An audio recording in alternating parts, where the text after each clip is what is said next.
ni Regala kanina sa lungsod ng Quezon. Si Steve Dailisan, naka-alerto 24. Nandila po siya Yun lang po yung dinawin eh. Nandila? Sinusuntok niya ako. Dinilaan ka? Dinilaan ginano lang pa ako.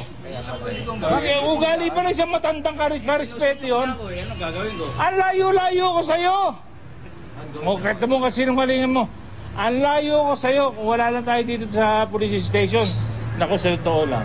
Di pa rin maawat ang palitan ng mahang ng mga salita ng aktor na si John Regala at taxi driver na si Rafael Sabulahan kahit pa idiniretso na sila sa QCPD traffic sector. Una nito, nagkaengkwentro ang dalawa sa intersection ng Panay Avenue at Sergeant Esguera. Sa kwento ng nakasaksing tricycle driver, bumabaybay daw noon ng Sergeant Esguera Avenue ang taxi. Pakaliwa naman ang kotse ni Regala na galing Panay Avenue na mangyari ang banggaan. Bumabawi si Jan. Tapos, nag-usap sila. Pero hindi namin narinig yung pinag-usapan nila. Nakita na lang namin yung inuupakan yun ng taxi driver.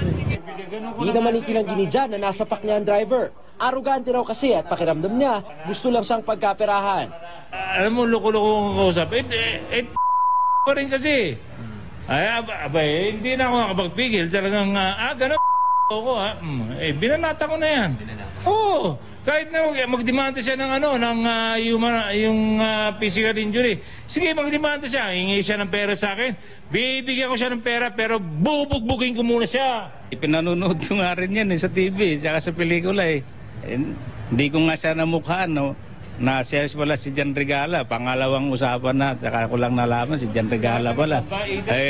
Problema, binanatan na naman ako eh. Ayaw na raw sana magsampa ng kaso ng taxi driver kahit ilang beses siyang nasapak at nadurog pa ang kanyang salamin. Basta babayaran siya ng aktor ng pinsala sa taxi. Pero di payag dito si Regala. Ayoko ng kaso. Trabaho kang legal. Ayoko ng kaso dahil abala yan eh. Ngayon, kung hindi naman siya makikipag-ayos, edi siyempre, magre-reklamo ko. Akala mo kaya mo kaharap mo. Huwag mo kung alam mo yung pinag-aralan, ginagamit yan. Matanda ka na. Dapat alam mo na tama o mali. Payo naman ng pulisya sa mga motorista, huwag daanin sa init ng ulo ang aberya sa kalsada para raw maiwasang magkasakitan. Alam mo kung maayos ka salita, alam mo, kung marunong ka magpakumbaba kung ginagamit mo yung kokote mo, sir, sorry sir, hindi yung sinasadya. Di na pagbigyan kita, may pera ako eh. Sino ba sir ang bumangga? Sino ba hingin ng sorry? Steve Dailisan, nakalerto, 24. Patay ang isang